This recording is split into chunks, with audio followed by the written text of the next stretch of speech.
What's up, everybody? Back for another Honkai Star Rail video, and we're here for the Should You Summon for Cipher video.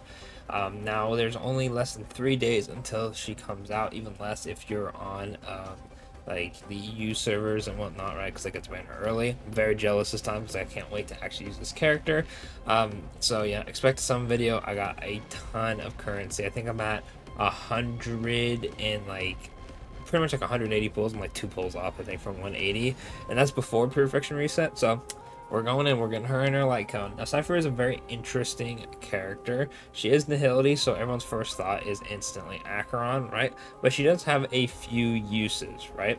Now, as always, I'm going to go over the character, suggest some teams and whatnot, and then give you my thoughts on if you should summon or not. But as always, let me know in the comments if you're summoning, skipping, E6ing, getting her light cone. I'm very curious to see if people will get her light cone because it's actually not that bad. Actually, let me pull that up real quick. Flash off my currency real quick. As you see, I'm waiting like patiently, very patiently. Let me pull up her light cone real quick because I actually have that up, but I do really want to talk about it because it is a very, very good light cone. Where is Cipher at? There she is. Alrighty. Alright, anyway, let's jump into the actual character skip before we jump into the light cone. So Cipher is a 5-star quantum nihility character, right? Probably one of my favorite characters in the story, but that's a whole other video, right? Her basic attack is 100% of her attack to one enemy. Pretty basic stuff, right? Hence the name basic. Her skill, there's a 120% base chance to weaken one designated enemy and adjacent targets, decreasing their damage dealt by 10%, increasing her attack by 30%, lasting for 2 turns. At the same time, deals quantum damage equal to 200% of her attack to one enemy and 100 to adjacent targets. Then her ultimate deals quantum damage equal to 120 of her attack to one designated enemy, then deals true damage equal to 25% of the current recorded talent value to one designated enemy. Quantum damage equal to 40% of Cipher's attack to one designated enemy and its adjacent targets, and true damage equal to 75% of the current talent's recorded value. This true damage is distributed to all skill targets, right? We'll get over what the whole recorded value thing is in a minute with her talent. When there's no enemy targets in patron state on the battlefield, Cipher immediately causes one enemy with the highest HP, which is pretty much always the elite or boss enemy, right? To become patron. Using skill or ultimate, the primary target becomes the patron. The patron state only takes effect on the latest target. After the patron is attacked by other allies, Cipher immediately launches a follow-up attack against patron, dealing quantum damage equal to 150 of her attack.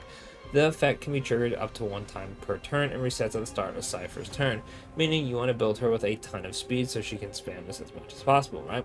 Cipher will record 12% of the non-true damage ally targets dealt to patron, but the overflow damage will not be recorded. The recorded value is cleared after using ultimate, meaning the ultimate will do more damage the more you stack up attacks with your other characters. So if your other characters besides Cipher are doing good damage, her ult will be doing more damage. And there is no limit that I have seen to this ultimate, meaning you can pop it right away, or you can hold it for a quite literal tactical nuke and it will do like a ton of damage, right? Her technique, obtains Zadrius, I believe I'm saying that right, probably not. Blessing for 15 seconds. During this time, Cipher will be undetected by enemies and her movement speed increases by 50%. When approaching an enemy in the overworld / limited universe / divergent universe, there's a chance to immediately obtain a random consumable. You can obtain consumables up to 50 times in each Earth day. That's crazy how they say each Earth day. Like, hello, is Hoyoverse on another planet? Anyway, when entering battle with Blessing activate, deals quantum damage equal to 200%. I'm getting ahead of myself. 100 of Cipher's attacks on all enemies, increase the reduced recorded damage Cipher obtains from this instance of damage by 200%. Good lord. Apparently that was very difficult for me to read. Anyway, bonus ability. Increases the crit damage dealt by the talent's follow attack by 100%. When Cipher's on the battlefield, damage received by all enemy targets increases by 40%. That's pretty good. 40% damage dealt just by existing when she's already going to be doing decent damage herself is pretty solid. Then, Cipher will record 8% of the non-true damage ally targets dealt to the enemy targets aside from Patron. Meaning, if you have like a bunch of AoE characters, right, you'll get even more damage recorded because it's not just one enemy, it'll count all of them. Obviously, it's going to be 4% less, but it's still pretty good. And then here comes one of her craziest abilities yet. When Cipher's speed is greater or equal to 140 or 170, increases crit rate by 25 to 50, and the recorded value by 50 to 100. The recorded value is whatever crit rate you have, so it is boosting whatever your base crit rate is and then adding more to it, right? Which is pretty damn good, right? This means with just a little bit of crit rate rolls, you should have a decent crit rate, so you can really focus on speed and crit damage. Obviously, you still have to build a bit of crit rate, but she'll, you know, she gets a lot of crit rate, which is really, really nice because she's always already getting a bunch of crit damage from her follow-up attack, which, to be fair, isn't the most damage she's going to be doing. She's going to be doing the most from her ultimate, but still a nice damage upgrade. Her stat bonuses are 14 speed, which is crazy good. Makes sense for a character though. 14.4 quantum damage boost and 10% effect hit rate. Now, I never recommend going for dupes. However, we got to talk about them. E1. Cipher's recorded damage is 150 of the original recorded damage value. When using a follow-up attack caused by her talent, increases her attack by 80% for 2 turns. That is pretty damn good. That means not only will you be doing more damage overall because you get an 80% attack boost, but you'll also have more recorded damage, meaning the ultimate will be able to hit harder and faster. For E2, when Cipher hits an enemy target, there's a 120 base chance of causing them to receive 30% more damage lasting for 2 turns. Overall, it's just increasing her damage and the team's damage. Then E4, after Patron is attacked by an allied target, Cipher deals quantum additional damage equal to 50% of Cipher's attack to it, which is already going to be insane because she gets an 80% attack boost, right? Then E6 is going to be increased damage dealt by follow-up attacks caused by Cipher's talent by 350. Records an additional 16% of non-overflow damage dealt by this attack. After resetting the record upon using her ultimate, returns 20% of the reset record, meaning you just get stacking way faster, right? So her ultimate is going to hit like an absolute freight train with dupes, right? Because it's mostly just increasing how fast you stack overall, right? Even dupes that aren't actually increasing the like patron stuff, right? You're still doing more damage to the patron, which in theory would just give you more stacks, right? So overall, she's pretty good, right? Now, I feel like she is easily a skippable character, right? Because the main teams you'd probably use her on are going to be Acheron for having the nihility requirement, plus inflicting debuffs, plus being like a sub DPS. You can use her on follow-up attack teams because she does have a follow-up attack, and she'll have a lot of speed, so she'll be able to rack up the face out stacks, right?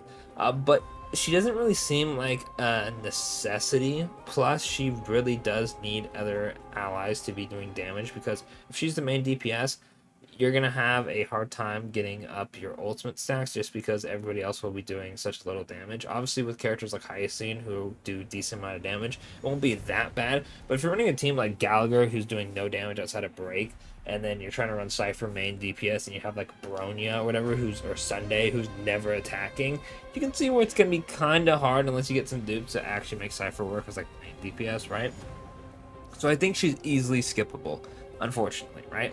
But she is very, very good, and technically with how her ult works, she's going to be very hard to age out just because the ult will always be able to do more and more damage. Because jump ahead like 2 years in the Star's lifespan, let's say, like Acheron ult is just like pathetic, like characters are doing that on their basic attack. Cipher will still be recording all that damage herself, and then, you know, stacking up to 1,000 will be in like one basic attack. She's at like 2,000 recorded value or whatever, right? She'll then hit super hard on her ultimate. Obviously, she has to still get her ultimate, so there's always going to be like, oh, well, she takes so long to get her ult, who cares? But technically speaking, she can't really get power creep because the more damage characters are doing, the more stacks she's getting. So very interesting character to see where people put her in tier list because of that, right? Now, the reason I want to talk about her light cone is really good. Increases the warrior speed by 18%. After warrior uses an attack, there's a 120 base chance to inflict bamboozle state on every enemy target. While under the bamboozle state, enemy target's defense increases by 16% for 2 turns. And defense lowering is insane in this game.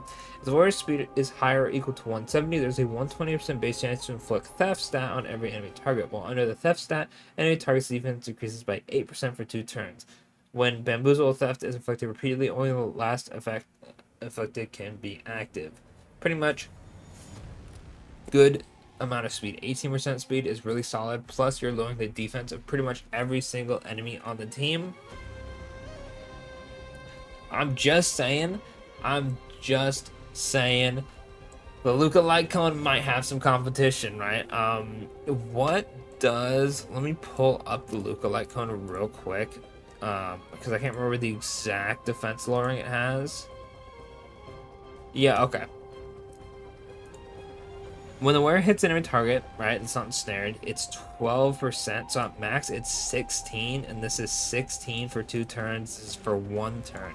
So this Lycone is quite literally a Powercrept 5-star version of this. Which, to be fair, this has been a busted ass Lycone since I believe the game came out. Quote me if I'm wrong. Maybe it was like the first or second update this came out. I can't remember.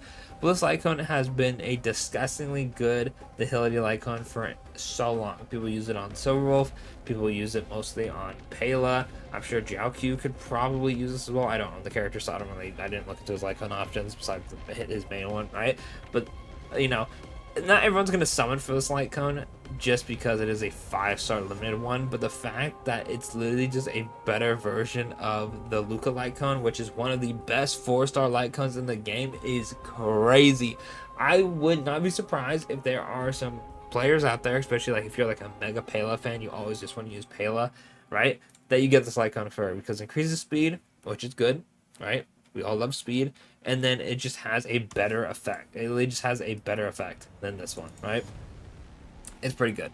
It's pretty damn good. I'm not gonna lie. So if you're one of the players who are summoning for Cipher's Lycone for that reason, let me know, because I'm very curious, right? There's very few Lycones I feel like are so good that you'd get them before you'd actually get the character. And while I don't think this one is like, I wouldn't do it personally, but I do think this is definitely one of the better universally good Lycones that will help your account, even if you don't have the main character for it, which is obviously they want you to run Cipher because it's 170 and she literally has a trace that wants 170 speed, right? But this is such a good Lycone, bro. Like, they did good. They did good. It's just annoying how Lycones are obtained in this game, that you can't be too excited as a free-to-play that we're getting a better version of Luca's Lycone, because you have to summon for it, right? Regardless, though, I'll probably do a video on how good it is on like Pela and whatnot just because of it. But let me know in the comments, like I said, if you're one of those who are summoning for it. But back to the main purpose of this video, which is, should you summon for Cipher? I'm going to be honest with you, unless you're a huge Cipher fan like me, or you really just want, you know, a new like character to play with on like follow-up Acheron teams or whatnot, I'd skip, right? Next banner is Phanon, right? Which will probably be one of the craziest releases for Star Rail, right? Just because of how like hyped up Phanon is in the story. He's super popular from what I've seen, at least. I like him. Plus we have Fate. So even if Phanon is a complete flop, he's like bad character, his animations are ugly as hell, Fate is coming around. Now Fate, I can't remember off the top of my head, it lasts a couple updates, right? But we don't know how crazy Fate is. We don't know if they're going to have dupes or whatnot. We don't know how crazy the dupes are going to be. Like, if they have, like, E1 Tribute status on, like, the first 2 dupes or whatever, you're going to have some for Saber 3 times. You're going to have some for Archer 2 times. We don't know if they have Lycones, right?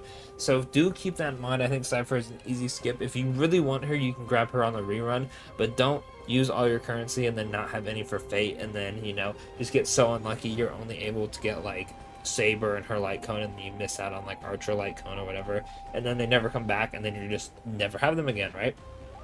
Especially if they have dupes, right? Like, imagine being like the biggest Saber fan and her E2 is like the most unholy broken thing on the planet, and then because you summon on Cipher, you can't get the E2, and then every time Cipher reruns, you're just like, man, if I just didn't get Cipher back then, I could have got her now, and then I would have had the E2 Saber. I'm just saying, I think it is a good idea to skip and wait for the fake characters, right? As much as I love Cipher, as much as I'm going to summon on Cipher myself, I feel like that's the best option, especially if you're free to play. Now, if you're a whale, while you're watching this video, bro, you're just gonna summon anyway. Let's be for real, right? But other than that, that's it for the video. Let me know in the comments what your plans are, how excited you are for this character. Are you excited for this character's banner to leave? Let me know, and I'll catch y'all in the next one. Thanks for watching.